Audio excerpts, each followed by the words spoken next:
नमस्कार मित्रांनो, आज आपण बघणार आहोत प्रेझेंट परफेक्ट कंटिन्युअस टेन्स.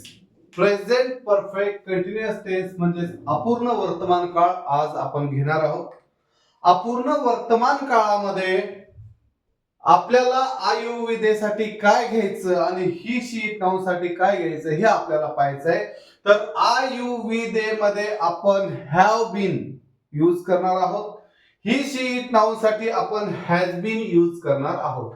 सोबत आपल्याला आयएनजी हा प्रत्यय त्याला लावायचा. बघूयात अफर्मेटिव्ह सेंटेन्स. अफर्मेटिव्ह सेंटेन्स म्हणजे काय? तर होकारार्थी वाक्य. होकारार्थी वाक्य तयार करत असताना प्रेझेंट परफेक्ट कंटिन्युअस टेन्स मध्ये हॅव हॅज सोबत बीन वापरायचं आणि व्हर्बला आयएनजी प्रत्यय लावायचा आहे. ठीक आहे. एक्झाम्पल बघूया. सब्जेक्ट घ्यायचंय plus have has plus been plus verb plus ING plus object. Subject घ्या कुठलाही, जसा कृष्णा हॅज बीन. जसा आपला फॉर्म्युला सांगतोय सब्जेक्ट सब्जेक्ट घेतलेला आहे कृष्णा. हॅव हॅज यापैकी आपण घेतलेला आहे हॅज बीन. हॅज बीन का घेतलं तर या ठिकाणी नाउन साठी काय घ्यायचंय? हॅज बीन घ्यायचं, म्हणून आपण या ठिकाणी हॅज बीन घेतलेलं आहे. Has plus been, has plus been. Verb plus ING. Verb घ्यायचं लिव्ह. लिव्ह ला काय घेतलंय? आयएनजी वापरलंय. वर्ब प्लस आयएनजी झालं लिव्हिंग. नंतर घेतलाय object. Object. Sentence complete. Krishna has been living with me. Krishna आमच्या सोबत राहत आलेला आहे. हे झालं आपलं एक सेंटेन्स. अफर्मेटिव्ह सेंटेन्स तयार करताना कधीही लक्षात ठेवायचं आहे. अफर्मेटिव्ह आणि निगेटिव्ह सेंटेन्स तयार करताना कधीही आपल्याला लक्षात ठेवायचं की सब्जेक्ट हा अगोदर येईल. होकारार्थी वाक्य तयार करतोय तर सब्जेक्ट नंतर आपल्याला हॅव हॅज वापरायचंय. हॅव हॅज ला प्रेझेंट परफेक्ट कंटिन्युअस टेन्स मध्ये बीन जोडायचंय.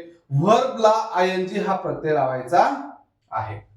निगेटिव्ह सेंटेन्स मध्ये काय करायचं? निगेटिव्ह सेंटेन्सचा फॉर्म्युला आहे subject plus have has not been. Have has plus not been plus verb plus ING plus object. Subject अगोदर आलेला आहे. हॅव हॅज घ्यायचं. हॅव हॅज नंतर नॉट वापरायचं. सॉरी, हॅव हॅज नंतर नॉट बीन वापरायचं. नंतर व्हर्बला आयएनजी प्रत्यय जोडून वाक्य कंप्लीट करायचं आहे. बघूया आपण एक्झाम्पल. सब्जेक्ट घेतलाय ही. ही साठी काय वापरायचं सांगितलंय? Has. Has been. Has been. Sorry, आपण नकारात्मक वाक्य तयार करतोय त्यामुळं हॅज बीन लगेच येणार नाही, तर त्यामध्ये हॅज नॉट बीन येईल. Subject plus have has plus not been. Has घेतलं त्यानंतर नॉट वापरलं कारण की आपण नकारार्थी वाक्य तयार करत आहोत आणि नॉट नंतर बीन वापरलं आणि व्हर्बला आयएनजी प्रत्यय लावला. Donate, donating. Donating the money. हे झालं वाक्य तयार. He has not been donating the money. The money काय आहे तुमचं? ऑब्जेक्ट. डोनेटिंग काय आहे? Verb plus ING. Been as it is फॉर्म्युल्यानुसार घेतलेलं आहे. नॉट त्यामध्ये आपण निगेटिव्ह सेंटेन्स आहे म्हणून वापरत आहोत. हॅज हे ही या सब्जेक्ट साठी हॅज वापरलं जातं म्हणून या ठिकाणी आपण हॅज घेतलेला आहे. हे झालं निगेटिव्ह सेंटेन्स तयार. आता बघूया इंट्रागेटिव्ह सेंटेन्स. जसं आपण कालच्या सुद्धा लेक्चर मध्ये पाहिलेले, त्याच्या पूर्वीच्या लेक्चर मध्ये पाहिलेलं आहे की इंट्रागेटिव्ह सेंटेन्स करताना सब्जेक्टच्या अगोदर आपल्याला हॅव हॅज, डू डज, वाज वेअर हे वापरायचं असतं. तर प्रेझेंट परफेक्ट कंटिन्युअस टेन्स मध्ये आपल्याला हॅव हॅज वापरायचंय म्हणून फॉर्म्युला तयार करताना have has plus subject plus been plus verb plus ING plus object plus question mark. कारण की हे प्रश्नार्थक वाक्य असल्यामुळे या ठिकाणी आपल्याला क्वेश्चन मार्क घेणे गरजेचं आहे. आता इंट्रागेटिव्ह सेंटेन्स मध्ये सर्वात प्रथम काय सांगितलं?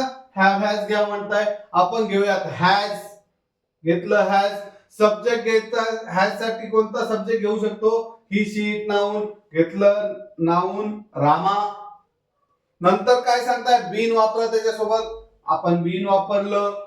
वर्ब सम, त्याला वापरलं आयएनजी समथिंग. नंतर ऑब्जेक्ट टू देम आणि नंतर question mark. Question mark. Has Rama been telling something to them? Telling is our verb. Has Rama been telling something to them? हे झालं आपलं इंट्रागेटिव्ह सेंटेन्स वाक्य तयार.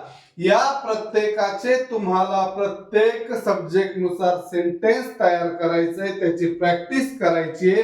हे फॉर्म्युले तुम्हाला लर्न करायचे आहेत.